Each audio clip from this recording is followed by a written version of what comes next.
everyone and welcome. This is the All 12 Signs video series for Mercury going retrograde, which is happening in the signs of Capricorn and Sagittarius. I will be reading for Libra in this video. My name's Chloe. I work with card divination, astrology, and I channel energies through my body. As you can see, my hands are moving around right now. This is independent of my conscious thought, drawing in energies from different dimensions to help us heal, help us clear stuck energy, and open up portals to source for downloads to get us reconnected to our soul's true frequency. It's like a form of light language, and it's just one of the ways that I channel. For those of you who know your time of birth, know your natal chart, look to the sign that falls in the first house. I recommend you do that first because this is where your ascendant is. It's called your rising sign. All the signs in terms of the astrology will be as if they're in the first house. However, this does not invalidate you looking at any other part of your chart, perhaps where your Mercury is, because your Mercury is getting activated because this is a Mercury transit. Just look to wherever that sign falls in your natal chart, look to the house that it's in, the themes of that house, and apply those themes to the messages that come through. So, right, I will be kicking start with Libra. Libra rising. How you doing, Libra?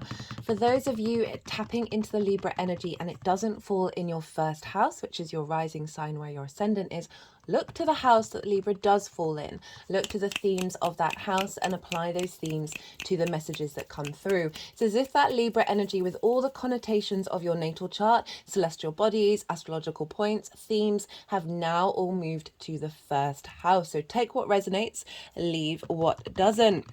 Okay, so this is going to be a bit of a complex transit. So there's a lot of information. All the dates, degrees, astrological aspects are all in the description box. So there's a lot of information. So you're able to then go and check in the description box and maybe write these things down in your journal to see what's showing up. Goodness me, I think this card has shown up for every reading. Right, Libra, regardless of whether Libra is your rising sign or not, this retrograde is happening in two signs. So there's two different phases to this retrograde, and it's moving back and forth between the two. So the first part of the first major aspect of this retrograde is happening in the sign of Capricorn. This is where the retrograde starts. And that for you is squaring your Libra energy. So there's big manifestation energy. Squares are an aspect of Mars. This can bring about conflict, drama, and frustration and winning at all costs. But the flip side of it is it's a hard aspect. So it involves a little bit more extra work, but it's big manifestation energy. And this is because Mars represents will, it represents friction and movement and momentum. And so without friction, we wouldn't have atoms rubbing up against one another, creating time and space. So it makes a big manifestation energy in this 3D reality that we're very consciously aware of. So that's the sort of square energy in relation to the Capricorn side of the Mercury retrograde. And then it will be moving into Sagittarius, which sextiles your Libra energy. So a sextile is a soft aspect. It's ruled by Venus, sense of appreciation, of value, harmony, and creativity that's showing up. So we're moving from a hard aspect to a soft aspect. So we're instigating a change in Capricorn, and then we're finding creative ways of applying it with that sextile to the Libra energy. Sorry, I go a bit quiet when the energies are clapping, as I appreciate you might not be able to hear me over the clapping. There are a lot of energetic portals on the hand, so it's a lot of sort of activation energy that happens when we're doing clapping here. Well, Libra, okay, so I am pulling cards for 5 different piles. We have I'm going to be breaking down the different cycles, different phases of the retrograde cycle. So the first pile is going to be for the shadow phase. This is when a planet is still direct, is going over the degrees that it will then retrograde over. This started on the 25th of November, so you might want to look back to then to see what was showing up around that time, because it can often show you what this retrograde cycle is all about, right? because it's when Mercury moves into the retrograde degree points. And so often it's the shadow. It's like what's coming out from the shadows, what's been hidden that is now going to be revealed that you're then going to be working on. Often the shadow phase can be louder than the retrograde. So there may be a lot of disruptions. There may be certain things that are showing up during the shadow that you are then, as I said, working on over the retrograde itself. The second part is for the retrograde. This is when Mercury is now moving backwards, well, looking like it's moving backwards in the sky over those degrees that it's just gone over. So with retrogrades, this is revisiting, revising, reinvigorating, regenerating, lots of re-words, because you're going over the same territory. And so there's a familiarity to what's already shown up. And so with that familiarity, we bring depth and nuance and details. Steve Jobs had a Mercury retrograde and he was fixated on going over the details and really refining what it was that he wanted to put out into the world. So that's the sort of energy of the Mercury retrograde, where you're really contemplating and going over lots of different things before then taking action.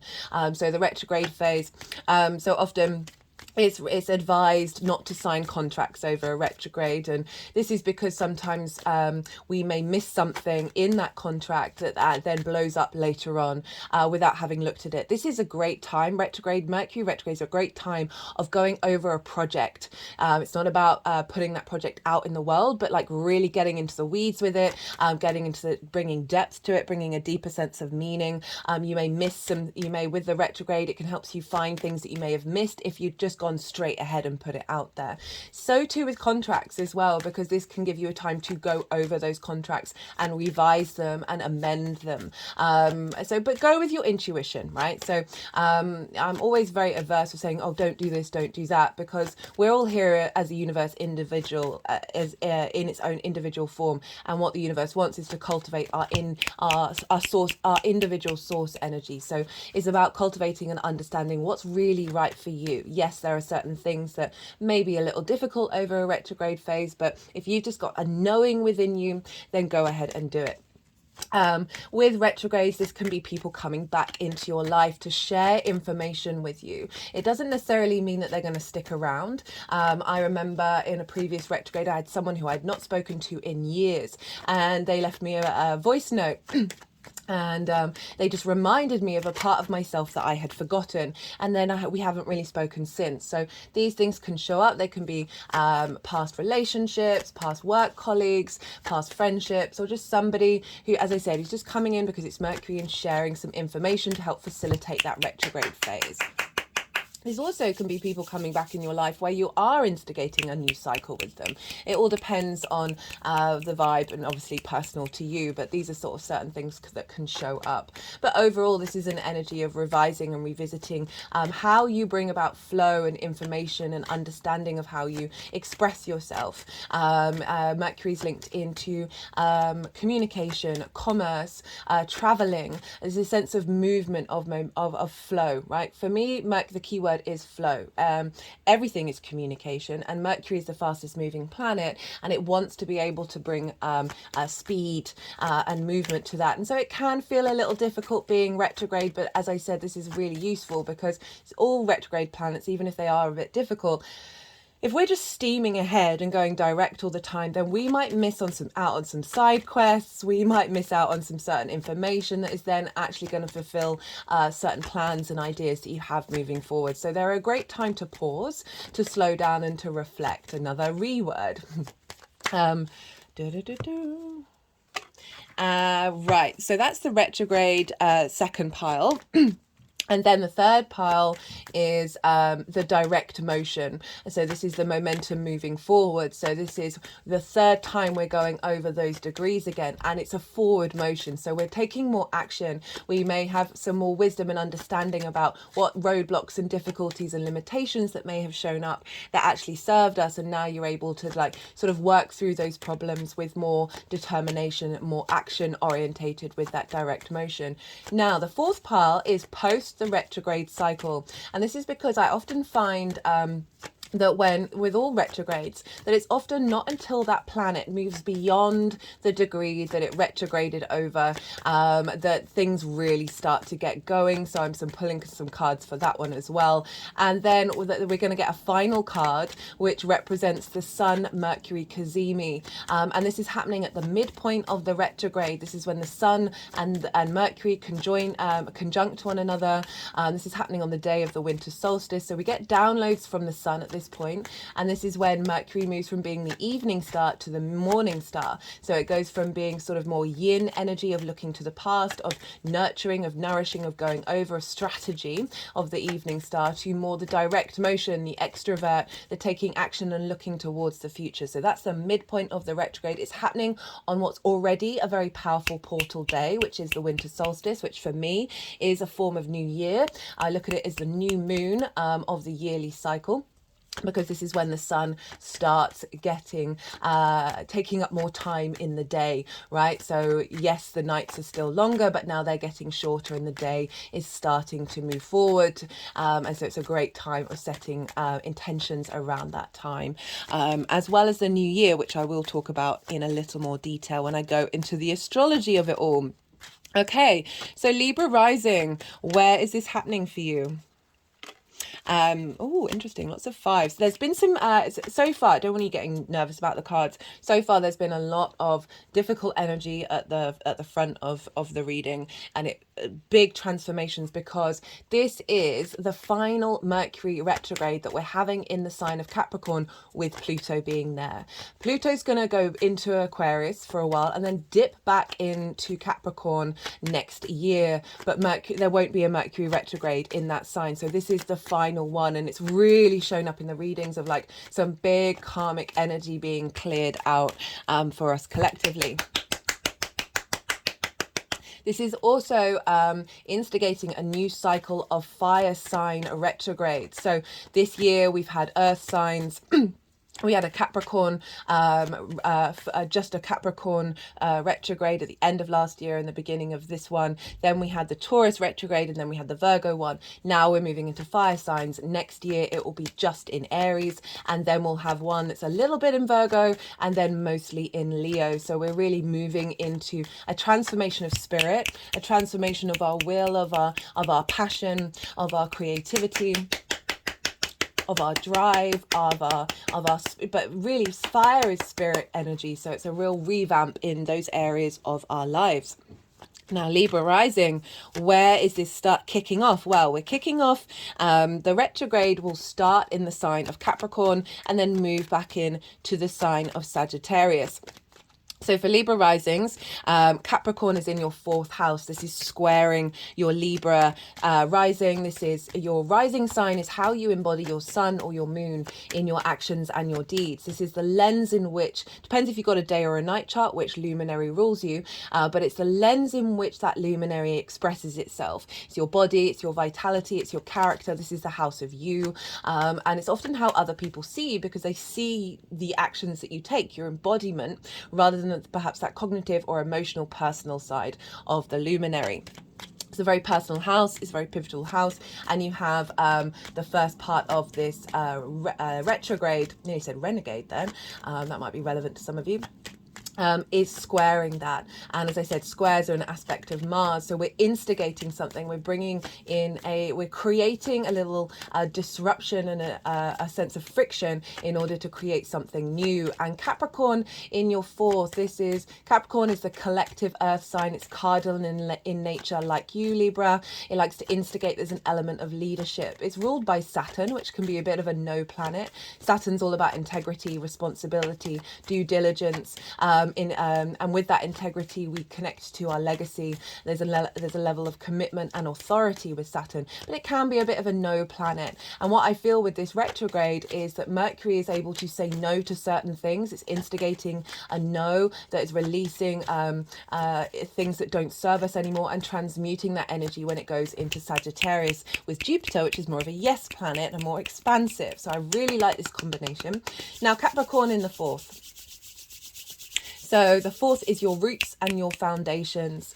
This is your ancestors, blood and past life energy. This is your parental figures, the roof over your head, and the things that you do in private. So this is the darkest part of your chart. It's your roots and your foundations. And having Mercury retrograde here is a revision of what that means to you, of your foundational space, clearing out blockages around flow that are not serving your long-term legacy, and not serving your commitment to this grounded beautiful energy of Capricorn. There's a lot of strength there in your foundational space. Mercury can also be helping you work through any trauma around your parental figures, or any trauma that you're holding from your ancestors. As I said, either blood or past life energy of those that have come before you. And so often we hold a lot of that energy in this lifetime, in our lifetimes, future lifetimes, because we're here to transmute any blocked energy. And Mercury, as I said, for me, the key word is flow. And so the retrogrades always help release that, release blockages by going over things, by creating restrictions and difficulties in order for you to slow down and allow that energy to unravel like a knot, like having the patience to do so. This can also mean a reconnection and re-understanding and a revising of what your private life means to you, and what your home life in general means to you. So we're really getting clearing out a lot of old energy. The fourth house holds a lot of trauma, as I said, because parental figures, no matter what they do, they're going to, one way or another, they're going to have some impact on bringing a level of trauma to our lives, and that this can be a really great retrograde of helping clear that out, and finding bringing in new space and new dynamics into your fourth house. And so this is being ruled by Saturn, and Saturn is over in your sixth house of work, health and routines. It's been there for a little while, since March this year, giving responsibility and duty around how you work, how you take care of your health, and how you establish routines. And so this energy of Saturn, of giving your a sense of authority and integrity and commitment to those areas of your life, are now feeding into this retrograde in your fourth house. So you may have had some blocks in your fourth house, as Saturn is helping facilitate and release around trauma responses about being able to take care of yourself. So the sixth house is like the adult in the room, and so often we're not able to be the adult in the room because we may have faced neglect, and so we then recreate that neglect in our adult lives. Saturn moving through there is helping generally just clear that out, and then that's being reinforced in this retrograde of how you connect the dots, how you collect information in your home life, and any blockages around you being able to facilitate the way that you work. And the way that you take care of your health and your routine. So this might help instigate a new ability to do those routines at home, to do take care of your health on a day-to-day basis, strengthening your foundational space that is facilitating your ability to embody work in a beautiful legacy committed way. So that's the energy of what's going on in the Capricorn part of your chart. And remember, this is squaring you. This is squaring how you embody yourself. So there's creating a new vibrational frequency, manifesting some potential difficulties that you're then going to be navigating through in order to truly manifest a new vibrational frequency to help you embody a commitment to your private life, a commitment to your foundations that's strengthening the way that you work moving forwards. Then Mercury is going to move into the sign of Sagittarius. And Sagittarius for you is in your third house, and your third house is the house of the goddess. This is opposite the house of the gods, where those are our perspectives, our morals or ethics, our philosophies of how you see yourself in the world, how you see the universe. And the house of the goddess, opposite that, is where we bring that meaning, those ideas, into our day-to-day. It's a day-to-day house, it's your local community, it's the things you do on a day-to-day basis. It's also linked into communication. It's the lens in which you communicate through. And so there is also linked into learning something new for the first time. It's linked into schools and siblings. as well as taking short distance trips. So Mercury moving through there is revising your way of expressing yourself based off of what's been instigated in your fourth. So let me go back a second and say that Saturn was that no planet in the fourth, that you could be saying no to certain ways in which you behave at home, a certain clearing out foundational spaces that don't serve you, that is then being instigated in your way of bringing that into your day-to-day, right? We're moving into Sagittarius, which is the sort of Jupiter planet. There's more yes, there's more expansion. There is a more sense of wisdom, a sense of opportunity and generosity coming up. So it's mutable energy as well. So we're very adaptable. We've instigated something in the Capricorn area of our lives that we're then adapting into the day-to-day, and revisiting and revising with that in the way that you express yourself. As I said, finding meaning in your day-to-day, finding merit in your local community. Based on this revamp of what's gone on the roots and foundations, that you've got a strengthening there that's then shifting and changing and coming into your day-to-day life. So that's the sort of general energy. Oh, sugar. Nearly swore there.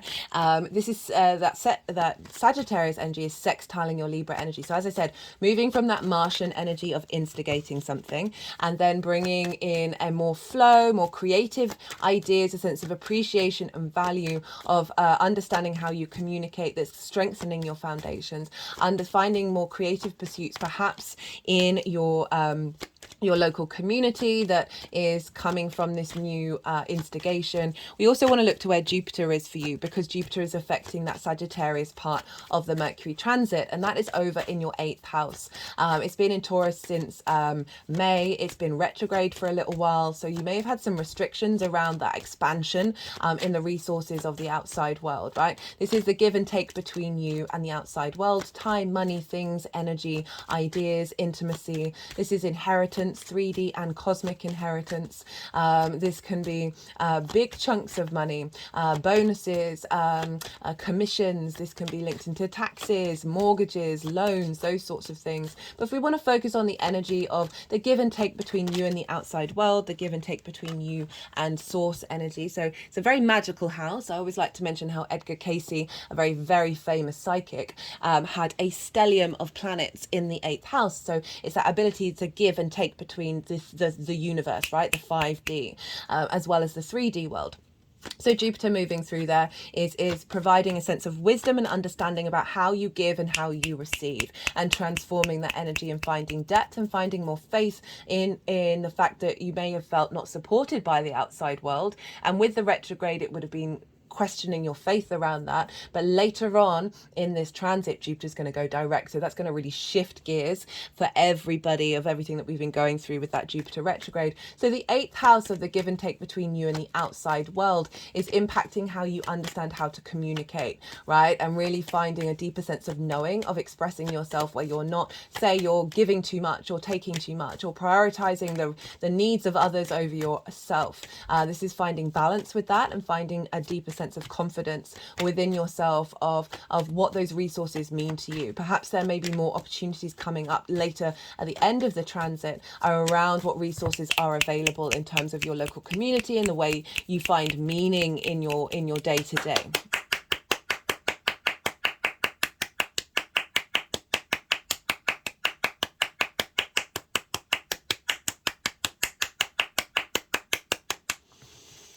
Right, okay, let's talk some astrology. So for that first pile, that's the shadow phase. That started on the 25th of November.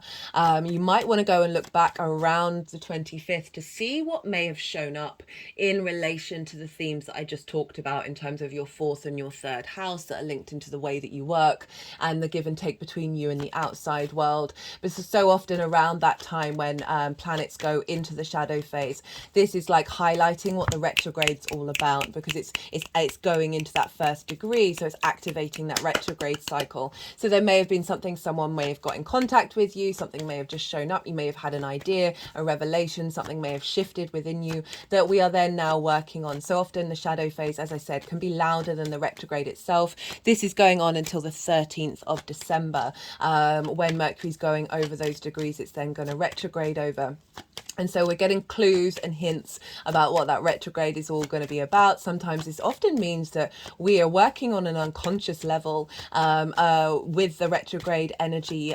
So we're kind of like laying the groundwork down before we then move into the retrograde itself. This happened, the 25th of November happened a couple of days after the Gemini full moon. Now this is significant for two reasons. One, because that Gemini full moon was ruled by Mercury. So we got a big download came in with that full moon that's then being implemented with this retrograde cycle. You might want to go check out the series that I did on that full moon. With lunations, it's always more a 6-month cycle with the readings that I do. So even though it's after the event, it still might be useful to go back and watch that if you've not seen that already. So it happened a couple of days, the entering the shadow phase after that retrograde, after that full moon.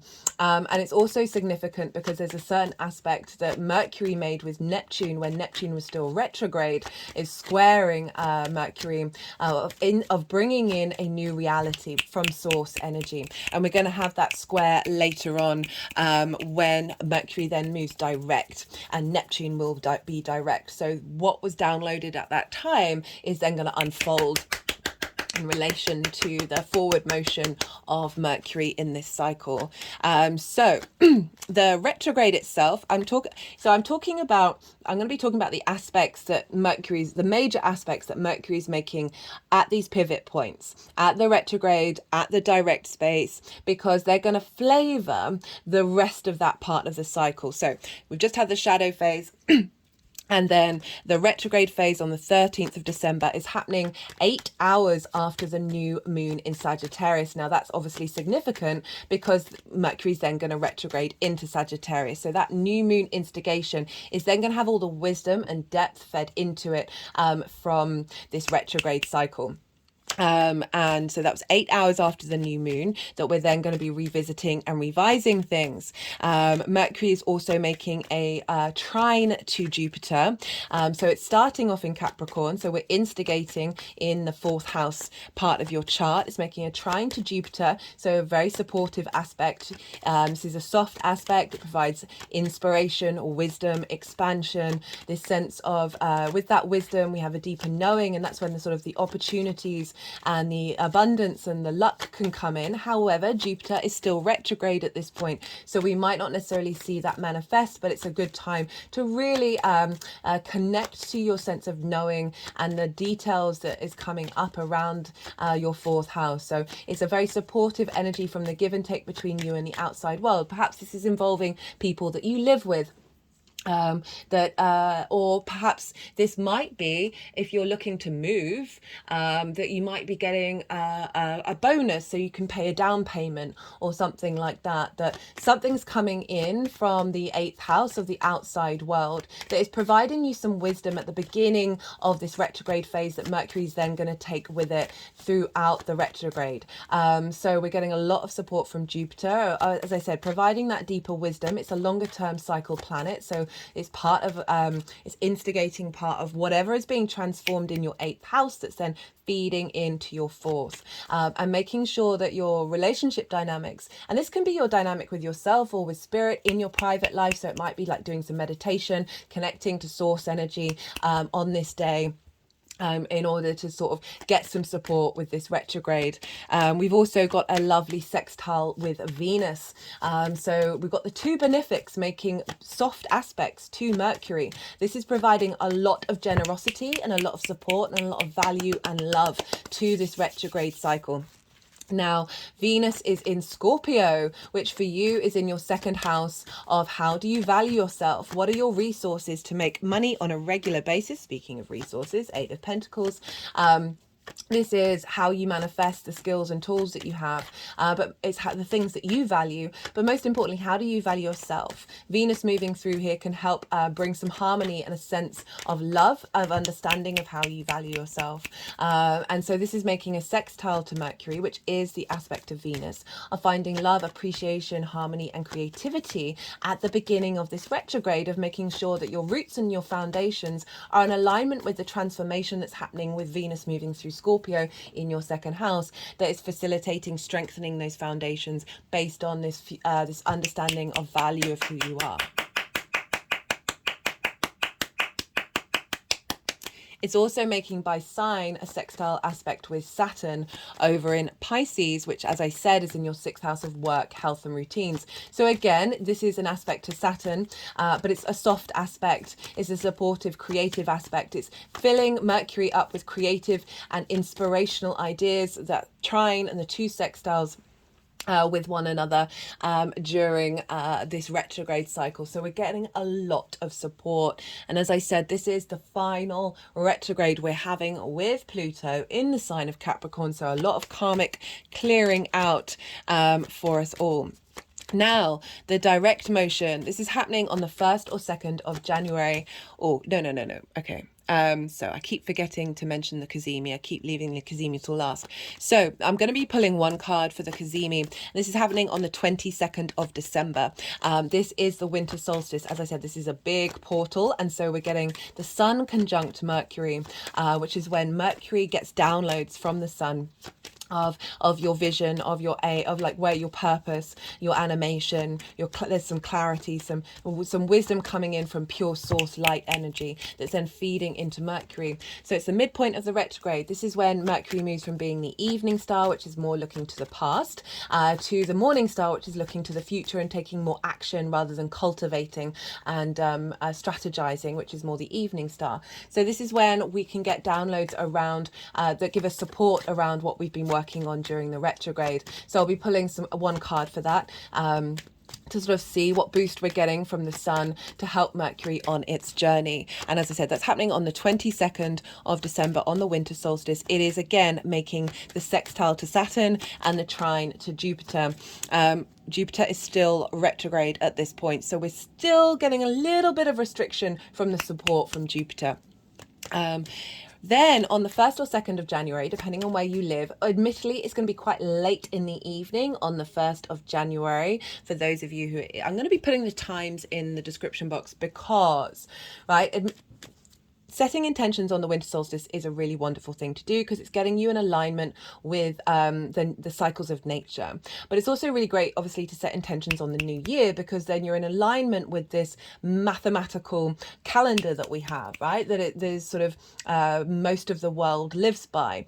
So it's that more sort of human collective energy that you're tapping into with that. So I recommend doing both, to be honest. Now, it would be really great to do your New Year's resolutions when Mercury is direct. So I'm going to put the times in for a couple of time zones and then you can figure out when you know exactly Mercury's going direct, because this is going to be really great. Not only that, Jupiter goes direct on the 31st of December. So we've got a big push momentum forwards that's showing up here. And not only that, Mars is conjunct Mercury at this time in the sign of Sagittarius. So this is your third house of your local community, your day to day, the house of the goddess, bringing meaning into your day to day. This is linked into how you communicate. So we've got that movement of Mercury instigating its direct motion in the sign of Sagittarius, of that thing that we instigated in our roots and foundations, our understanding of how to express that, our understanding of finding that meaning in our day-to-day, finding that flow, finding that sense of abundance is now kicking off, finding that meaning, most importantly, right, of having instigated a new vibrational frequency in your foundational space. This is now activating your ability to implement it moving forwards in your day-to-day. And as I said, conjunct Mars. So Mars is our motivation, our drive, our will, our power, our passion. Mars is very independent. It wants a job to do. So this is a great time with this conjunction with Mercury of the things that you're thinking about, things that you're communicating, being like with that conjunction being put into action with Mars and finding the motivation to commit to that on a day-to-day basis. Remember, Saturn in your 6th of work, health and routines, Jupiter in the 8th of the give and take between you and the outside world, of getting these all in alignment and setting intentions around that with your New Year's resolutions in your 3rd house, of bringing meaning into that, bringing your ability to do that on a day-to-day basis and being able to find flow and communication in the way that you express yourself in terms of your work, in terms of your give and take between the relationship dynamics with other people. And so Mercury is also making positive aspects to the South Node in your sign, Libra. So sextiling that South Node of refinement of self, a deepening understanding of how to embody yourself. So we've got this activation with Mercury in your third house of communication and finding meaning, and the day-to-day of you then finding creative ways of embodying that.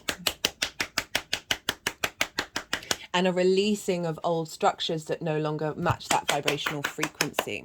We've also got a trine to the North Node in Aries, which for Libra risings, this is, but for Libra, it's opposite your Libra energy, but for Libra risings, this is in your 7th house of intimate relationships, one-to-one relationships. So that can be business partners, one-to-one clients, people you deal with on a one-to-one basis, as well as intimate friends and intimate long-term committed relationships. So Mercury trining this is making sure that you're able to express yourself on a one-to-one basis in a way that is in alignment with that North Node, that is helping you push in that direction, right? Of how are you showing up on a one-to-one basis? How are people, and then how are people matching that? So very supportive trine, bringing wisdom and elevation as we activate this direct motion with Mercury. It's also, again, trining Jupiter. And now Jupiter is direct. Sorry, not trining Jupiter. Ignore that. Sorry. I've written my things very close together. It's not trining Jupiter, ignore that. It's making the square to Neptune. So I talked about that square in relation to the Gemini full moon that we had not that long ago, which was bringing in a download of a new reality, getting rid of distortion, and then activating a higher vibrational frequency from source into Mercury of just this deeper knowing and being able to express that. And that's in your 6th house of work, health and routine. So this can really help bring in a new vibrational frequency. And now Neptune is direct, Mercury is direct. So square manifestation energy activating at the beginning of this direct motion of bringing that into reality, into your day to day. So finding a higher vibrational level of dealing with your health and your routines, of the ways that you work on, and then bringing that into the day to day, right? And being able to communicate that and bring flow and a deeper sense of perhaps connecting to your local community by going out and with your health routines or going out and working in your local community. This coming from a higher vibrational level. We also have a really beautiful square with Juno, who represents commitment, and the moon in Virgo, which for you is in your 12th house, your hidden house, your house of mysteries. And so this is often where we have unconscious response mechanisms, be that the magic of our soul or trauma responses and limiting beliefs. And I really like that we've got Juno representing commitment, making the square to Mercury, as Mercury's going direct around the new year. So this is really enforcing a commitment that's coming from your unconscious mind with the moon, with your deep intuition of really harnessing the magic of your soul to help liberate any trauma responses and limiting beliefs that have blocked your ability to express yourself from a place of true vibrational frequency of your soul, right? And really then also facilitating the depth of your commitment to your foundational space in the 4th house. So I really love that we've got that commitment energy coming in with Juno conjunct the moon, of making sure your needs are being met.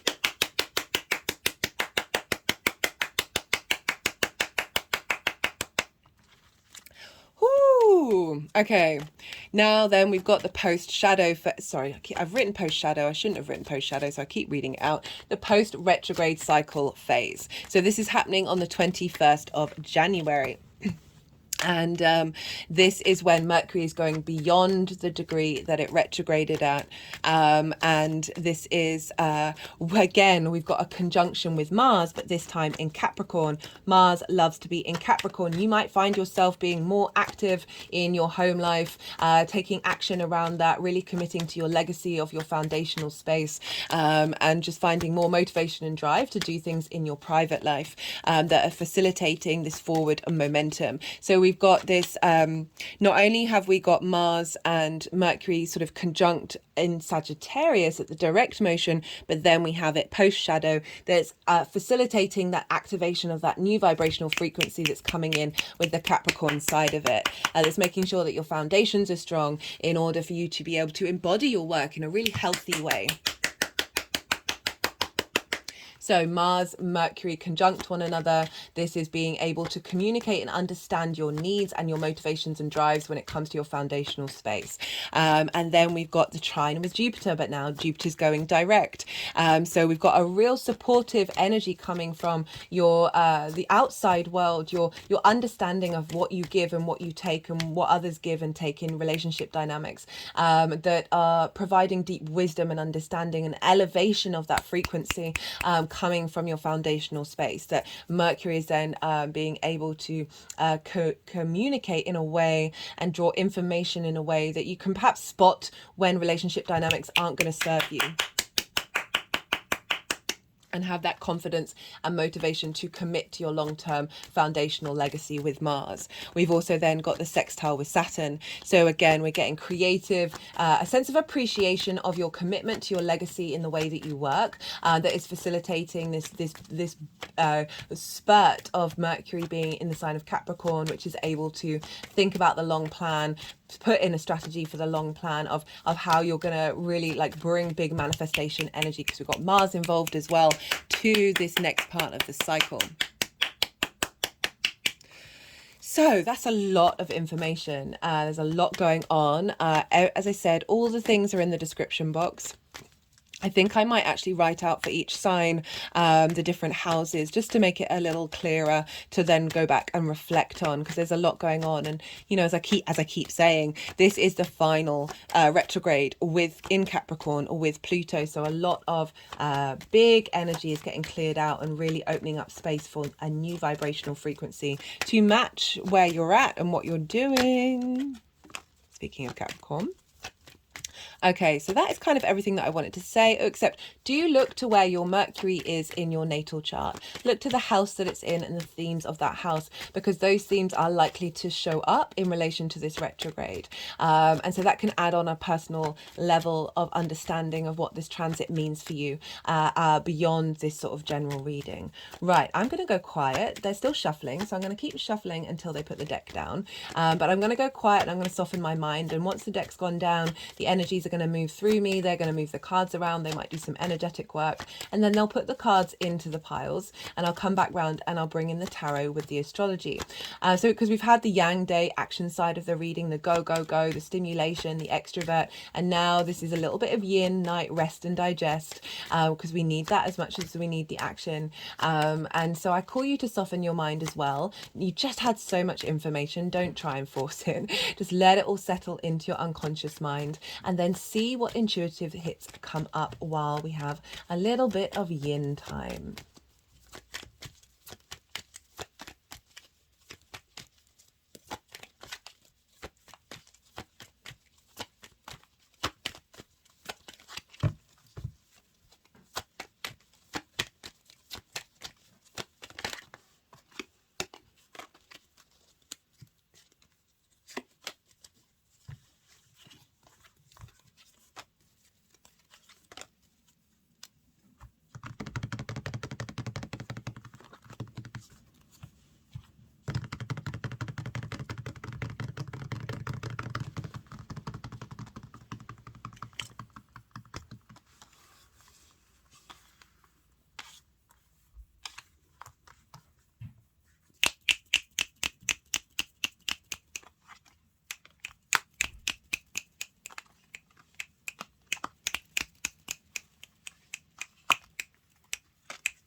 Okay, they've never done this before.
Okay, Sad. So this is for the shadow phase.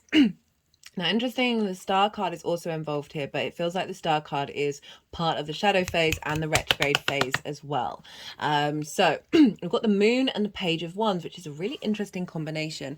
So if we're thinking about the fourth house of your roots and your foundations, and the third house of your day-to-day and how you communicate and finding meaning in it, combined with your work, your health and routines, and then the give and take between you and the outside world.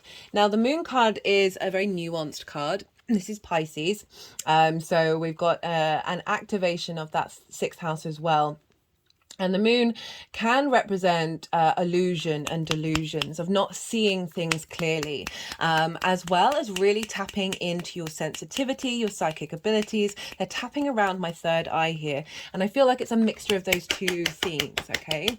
That there's something going on in your foundational space that is clearing a lot of as I said, that sort of trauma around of what you feel you need in your private life, and a re-navigation of that there's something that has been distorting an element of your reality. And the moon card showing up is calling you during this phase, during this shadow phase, to give yourself some stillness, to sit with your intuition, sit with the softness, and see what comes up. But this is a real this is a card that, sorry, there's a lot that wants to come out with this one. It's a bit of a dual message that with this shadow phase, as I said, things coming up from the shadows, so especially the fourth house, where there can be a lot of trauma that gets unrevealed, right? Things that you hadn't seen before are now coming to light. And the reason why I say that is because you've got the page of wands.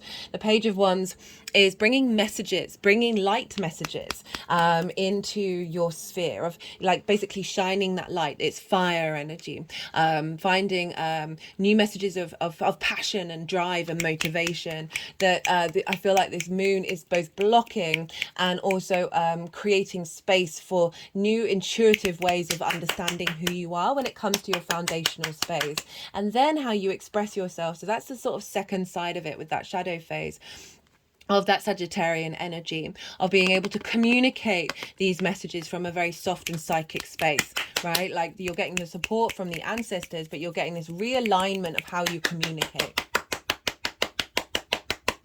And also I'm thinking about, so often with the parental figures, we then distort our understanding of what others are doing based on their behavior, based on your parental figure's behavior. We then see it everywhere. And this feels like there's a clearing out of those distortions around how you then witness other people, as in that communication. There's clearing out those distortions, and that eighth house of the give and take between you and other people, of there more alignment coming in with that. But this may feel a bit discombobulating, but with that page of wands, it feels like you're going to get a lot of signs and synchronicities and messages coming in that are helping, like, relight your fire, right? Reignite your fire through the murkiness, right? It's across the board for all the signs. This end has been, there's been some weird, difficult, complex energy, because, as I said, we're dealing with Pluto here, which is transforming your home life, your roots and your foundations, and that can be really intense and it can be really powerful. And because this is Mercury, right, then we're now getting this element of seeing, of a desire to see clearly through that transformation. Okay, then I'm just clicking from one eye to the other. And it's come with the star card, and the star card is wanting to go over the shadow phase and over the retrograde phase. The star card is the deep healing, deep healing. She is uniquely herself. She is unclothed. She is rid of masks. The universe is calling us to do this at all times, but it does revolve around peeling back those layers and doing some deep healing with each layer and each mask that we take off. And I really feel that as I said, you're instigating. We're getting clues in the way that you communicate first, because Mercury's moving through Sagittarius and it'll go into Capricorn. It's in Capricorn now. So now we're instigating a new frequency, as I was saying, that's allowing you to be your unique self in your private life, and then your ability to express that. But yeah, the star card, very unique. This is also about hoping and dreaming. So I feel like there's been perhaps some blockages and some distorted blocks around your foundational space, around the way that you express yourself. There may be, so often I find, like, I can hear in the tone in which people are expressing, I can hear the layers of trauma that they might not even be aware of. And this very much feels like, whether you're conscious of it or not, that there's some clearing out that's happening in the way that you communicate, coming from those as I said, the ancestral things that you're holding on to, or that we signed up to transmute, as well as that then get recreated in our parental figures, and helping release that, and also gaining a lot of support from the ancestors as well, a lot of messages coming in to help facilitate this healing process. Okay, so the star card also wanted to be here with these. So this is for the retrograde phase itself. So this is from the 13th of December, 8 hours after that new moon in Sagittarius. So this is when Mercury's in Capricorn and is then going to move back into Sagittarius. So that new moon is instigating this new communication. I'll be doing a separate transit series with that. And now Mercury is bringing this wisdom from the 4th house into that 3rd house. And again, this is high. Okay, so the shadow phase can often, it can be very unconscious, right? We're not necessarily we don't necessarily have the clarity because it's still in the shadow. And now the retrograde, with these cards showing up, is saying, no, there's definitely some things that are coming up that you're clearing out. Okay, we've got 2 5s. 5s often represent conflict. We've got the 5 of Wands. We've got the 5 of Pentacles. So the 5 of Wands is kind of like chaotic energy. There's movement, but there's no momentum. It can be conflict. It's not conflict in the same way of the 5 of Swords, but just feeling like everything's like there's lots going on and nothing's really getting going and moving forwards. This also can be linked into, perhaps you might be have had that kind of energy in your parental figure life growing up, as well as then that recreating in the way that you communicate, of like seeing everything as a bit of a fight.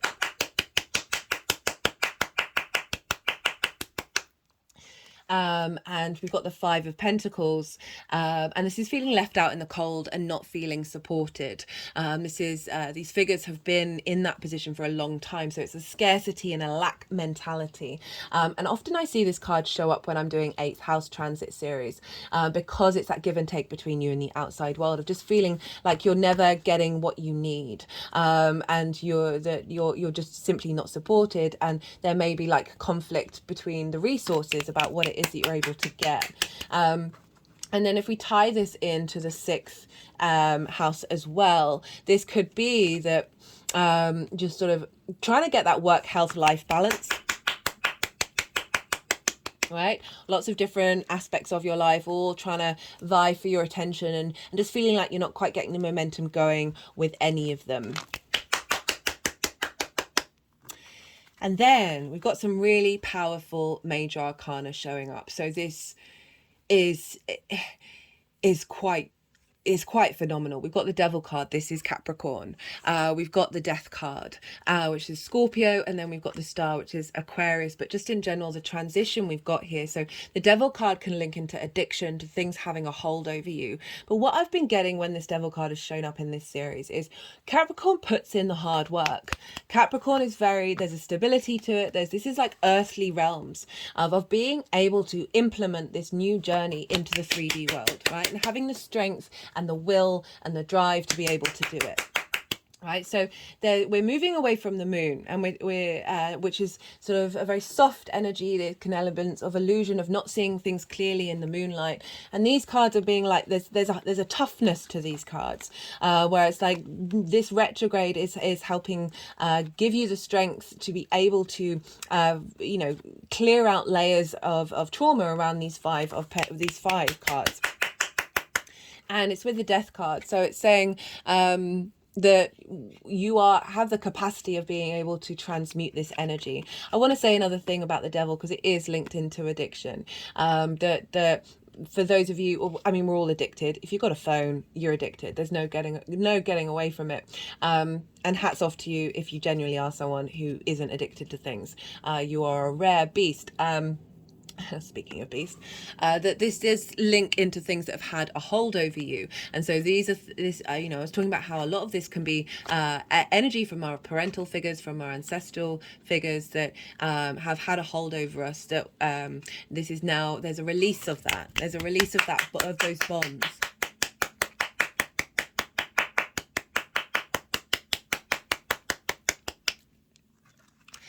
And we also have the sextile with Venus, which is in Scorpio, of how you value yourself. So with the Death card, I always like to point out, you see here, the monarch is no more. This represents something that had an authority over you, no longer holding that, and being able to liberate that. So I was talking about like distortions in the way that we communicate, of having those layers of trauma come out, and then it potentially affecting how other people respond to you. That I'm just generally getting that message of whatever's been lingering is getting transformed and cleared out. The Death card is not scary. This is whenever this shows up, it's saying you have the ability to let go and release and transform that energy and move on to something else, and you're moving on to the Star, which is about being able to hope and dream, being your unique self, and being having the capacity of bringing deep healing to yourself. Oh, just had the crows go over as I was saying that. Because remember, we're bringing in the 6th house of work, health and routine. So making sure that you tend to yourself, that you're not getting blocked by distortions that have meant perhaps you aren't able to be the adult in the room, or that you're potentially fixated on whether you get what you need from the outside world, right? All of this is shifting and changing. There's a creating space for you to find a deeper meaning in your day-to-day.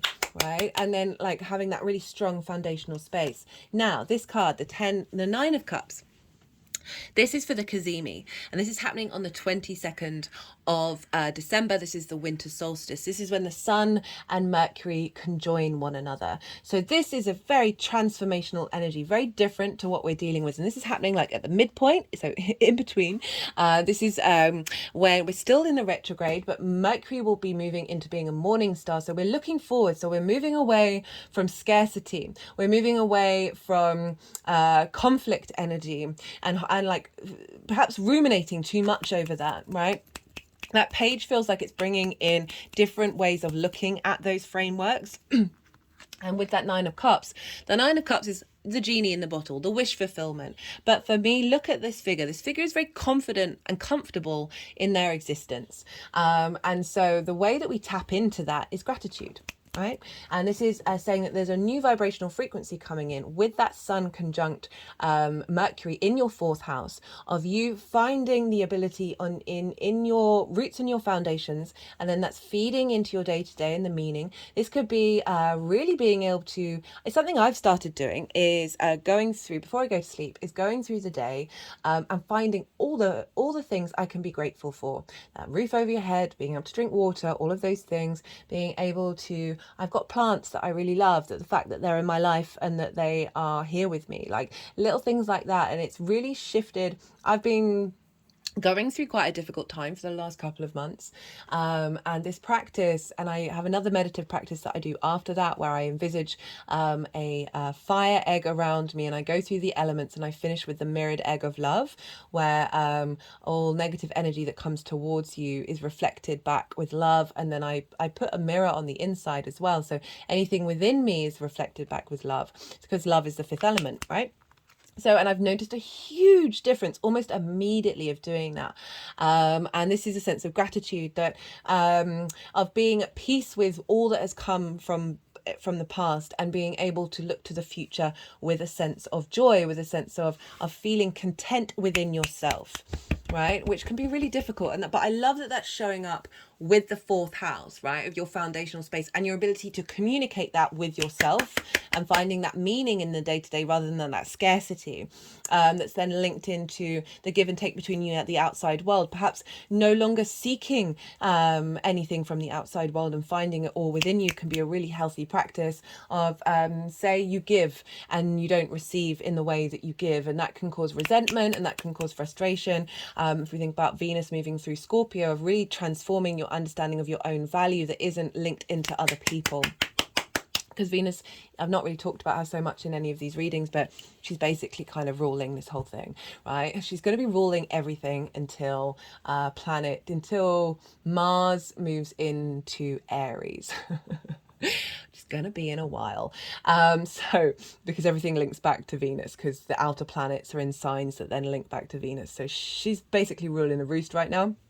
But what was I saying? Yeah, so, and just finding a sense of gratitude in your work, in how you embody your work, finding gratitude for your physical body. That's something that's really been a part of the practice of really appreciating the fact that I can move my fingers, that I can feel my skin, that I can breathe, and really honoring the body, and because it is your foundational space as well. So that's a really great shift of energy that's showing up here, that's saying, hey, there's a new feel good energy coming in with that conjunction with the sun and I keep wanting to say the sun and the moon, with the sun and Mercury, begins with an M. Okay, then we got the direct motion. Goodness me. So you see the change. You see the change that's going on. Huge. Libra. So this is from the 1st or 2nd of January. I talked about how this is a really good time to put New Year's resolutions in, as well as the winter solstice, of like perhaps having a wish or wishing on the winter solstice. Sorry to go back in time again. Wishing on the winter solstice to feel contentment in your being. That could be a really nice thing to do for all of us actually around the winter solstice, of drawing in that energy when we have that Sun Mercury Cazimi. Now back to the 1st or 2nd of January when Mercury is conjunct Mars. We've got positive aspects to the South Node in your sign and to the North Node in your one-to-one relationships, as well as that square with Neptune of bringing in new realities. We've got the Ace of Swords and the Ace of Pentacles. This is big change energy. This is a renewal, right? A real renewal of seeing things clearly. We're moved away from the moon and the delusion. And being able to tap into your intuition, your sensitivity, the gifts that your psychic nature is coming forward from that ancestral place, and your ability to communicate it, right? I know I focused on the trauma, but it's also like bringing up a lot of magic as well, which I feel quite strongly. So a sense of truth and clarity from a higher perspective, right? So clearing out those delusions and illusions, well, not delusions, but old programmings that we have in the foundational space, and being able to see clearly and being able to like cut through the cords of that. And so this is the direct motion where you're implementing everything that you've been learning, and you've got a real refreshment coming in.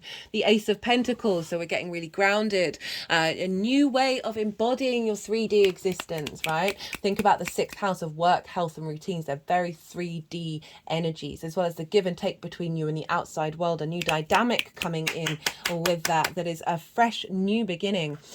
Love it, love it, love it, love it, love it.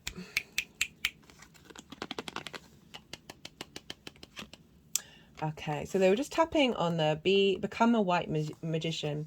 This says be impeccable with your words. So this is great for setting intentions, right? The intentions and then the implementation in the 3D world. So make sure that you're really truly in alignment. Sometimes we can get caught up with intentions. I tend to lean in towards physical feelings that I have and trying to tap into that, and then setting that intention of how that feels. You know, whatever it is that you're setting your intentions over, or the actions that you're moving forward.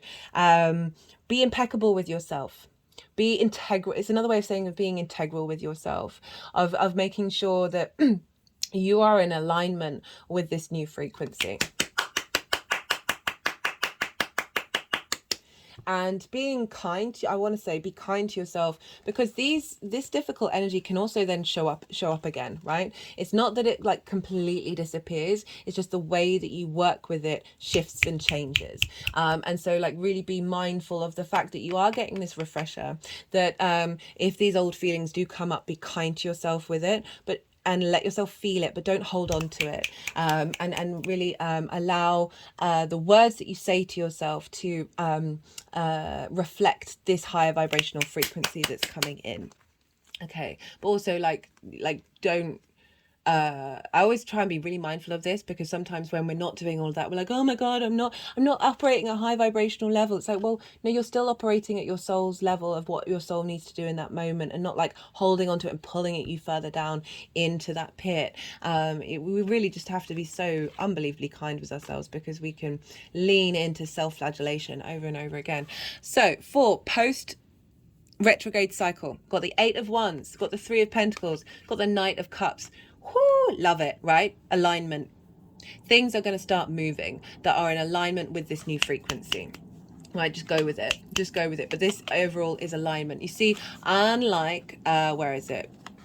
The 5 of Wands, all of these ones, they're all in distorted energy. Like they're all in different energies. Compared to this, pure alignment.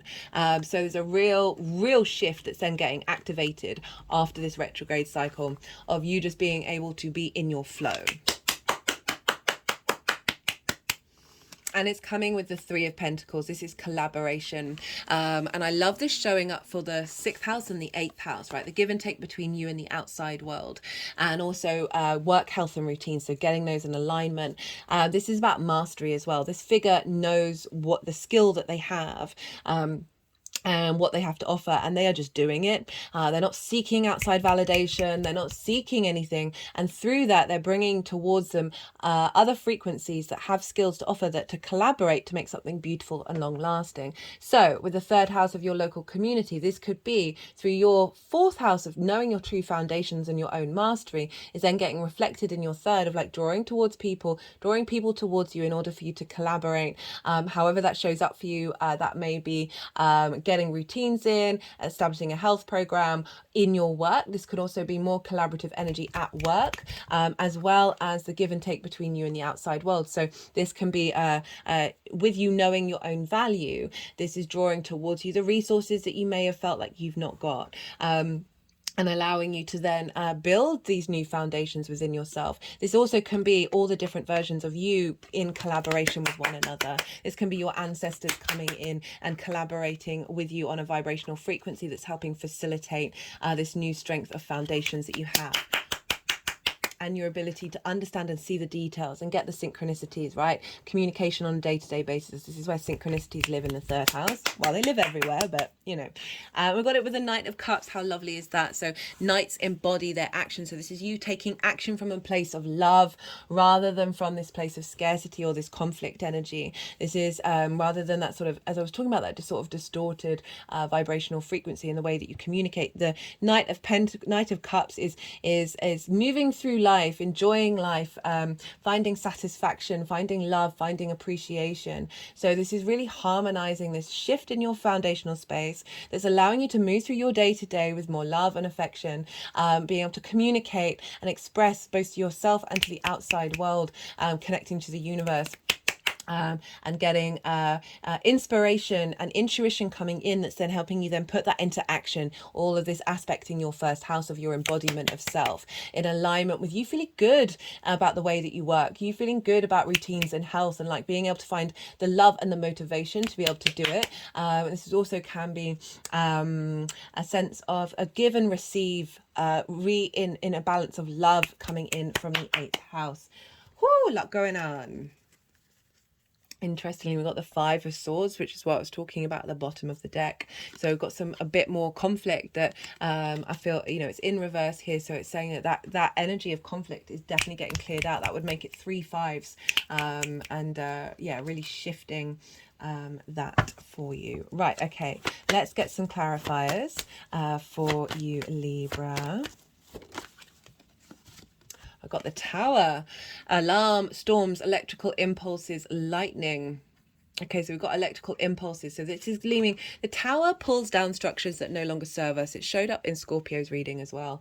And it can be disruptive, but it's in order to then create more space for things that actually serve you to be created on top of those foundational spaces. It's really focusing on electrical impulses, which is making me think about that communication house, and the spark of spirit, right? The communication from spirit coming through, that is helping make you feel more comfortable and confident in who you are as a 3D being. And it also genuinely just saying the tower is pulling down things that are no longer serving you, that is creating that space for you to be able to tap in to your intuition, that moon. So this can also be you beginning to experiment a little bit more with your intuition. You may have noticed your intuition getting more heightened during that shadow phase, that is then helping highlight difficult things that you're then able to clear.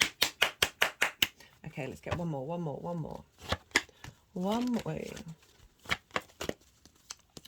more for my lovely Libras. You've got the South Node moving through your first house. This is an 18-month cycle with the eclipses where you're really refining who you are. And this is, you know, a lot of this retrograde is squaring that. So it's really shifting energy of making sure that you're not going to have that for another 19 years of that South Node being there. So this is a real revamp in your deeper understanding of yourself. We've got soul identity and family. So fourth house, roots, foundations, your ancestors, your soul family coming through for you in this energy, giving you support, knowing that you've perhaps been through some difficult times, thanking you for taking on the responsibility and the hard work of transmuting energy, not only from your own experience, but from that of your soul family, that of your ancestors, and just the gratitude that they have and the desire to reconnect. It's another 9, a desire to reconnect to you and provide support and messages and play and just talk. And yeah, there's just getting a sense of so often our soul family, I'm starting to well up, our soul family, we signed up to be in this 3D realm, which is very heavy and very layered and very nuanced.